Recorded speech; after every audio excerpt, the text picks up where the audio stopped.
In today's episode, Brian asks, what are you currently carrying or using on the road for video gear? Great question.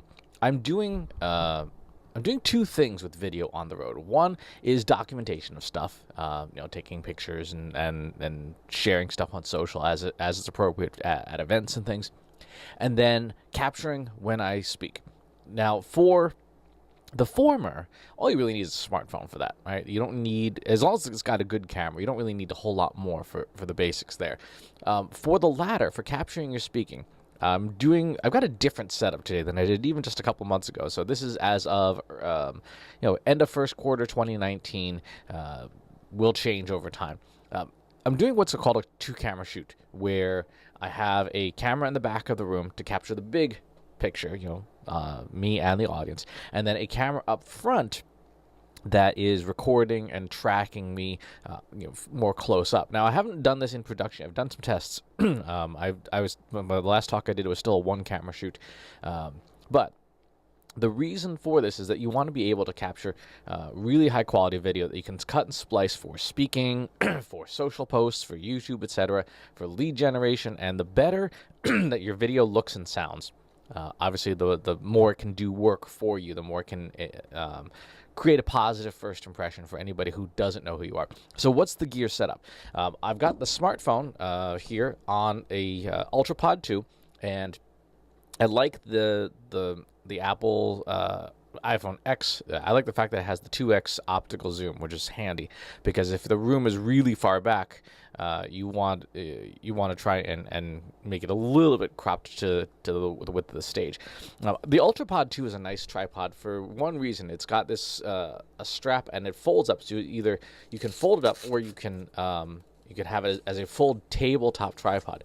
I like, ideally, on this one, to be able to fold it up and actually strap it to a pole in the back of the room, because a lot of conferences, particularly the bigger ones, have there's a lighting pole or a sound pole or something where you can strap this to it and get an elevated point of view. So that's one rig. The second rig is the DJI Osmo Pocket, which is this tiny little camera here. It's a gimbaled camera, which means that it mechanically can track an object in range. So this gets parked on a very small tripod that you have to buy separately, the Skyreach tripod.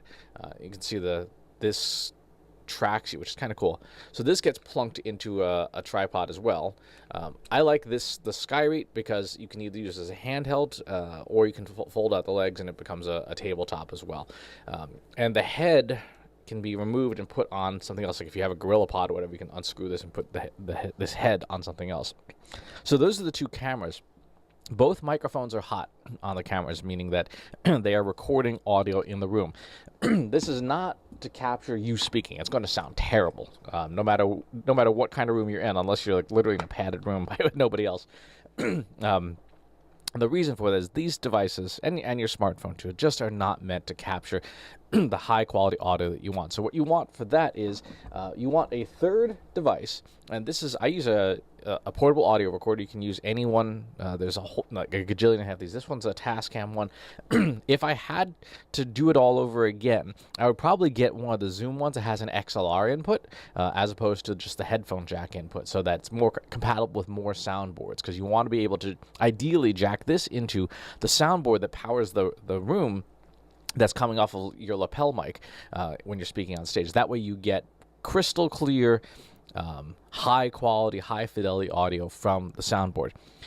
If you don't have that, or if the room isn't set up, or the AV technician's not as good as they could be, I use the KimaFun head-worn mic.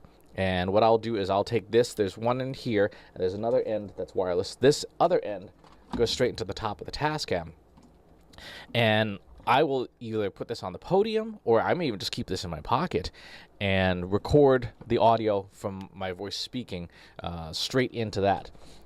And then what happens afterwards is you pull the audio sources. You pull the audio sources from, you pull the audio and video from both cameras and from your digital recorder into an editor. I use Camtasia because, well, I mean, it's easy enough. It's a nonlinear editor that I particularly like because it's stupid easy and fast. A lot of people will use things like Premiere or Final Cut, and those are great tools. if you already know what you're doing with them. I don't, and I have not invested the time to learn that yet. One other thing is going to be real important for both the DJI and for the smartphone is you want a power pack. You want a big ass power pack. Yeah, ideally 2 of them. So I have like 10 of these things laying around now. One thing I like to do is, you know, those little smartphone loops that they sell or they give away at conferences. I have one here from, I don't remember who this is from now. They should put their logo on it. But I strap it to the back of the power pack so that on this tripod, it takes a little finagling, but you can take the strap, feed this through the back of your power pack, and then strap the rest to your pole. And that way there's a power source that you can plug your phone into, and that way you'll never run out of power.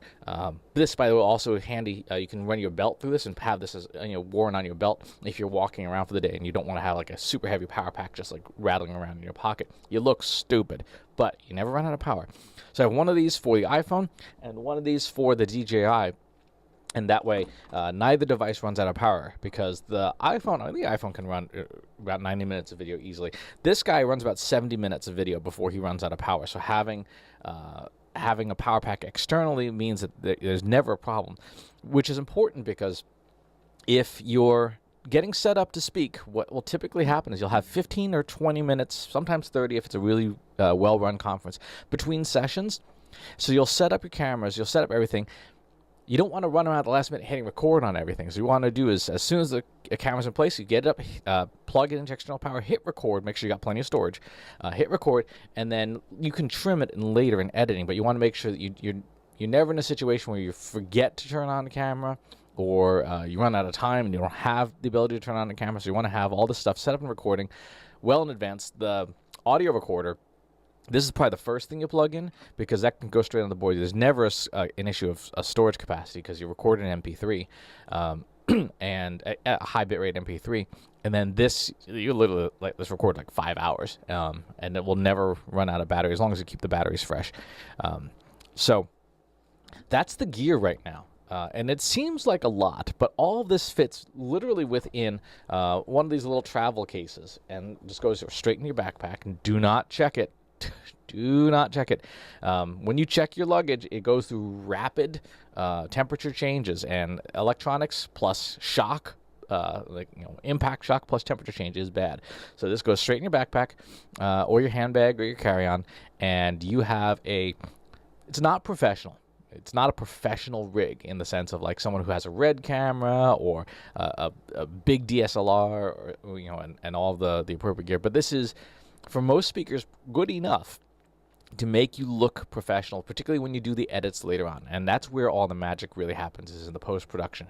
That's probably a separate video. But that's the gear for today, as of early 2019.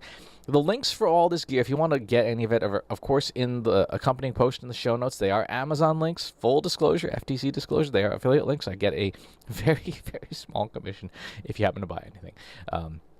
But great question, Brian, and I would recommend. I've been really liking this DJI camera. The image quality is fantastic on it. So if you're going to have one camera to shoot with, use this one. But if you've already got a smartphone and you're just getting started out, as long as the smartphone's camera is good enough, you can do pretty well with that for a really long time, until your speaking fees or whatever go up enough to be able to afford some of the bigger devices. So, great question.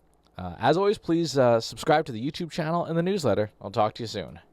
Want help solving your company's data analytics and digital marketing problems? Visit trustinsights.ai today and let us know how we can help you.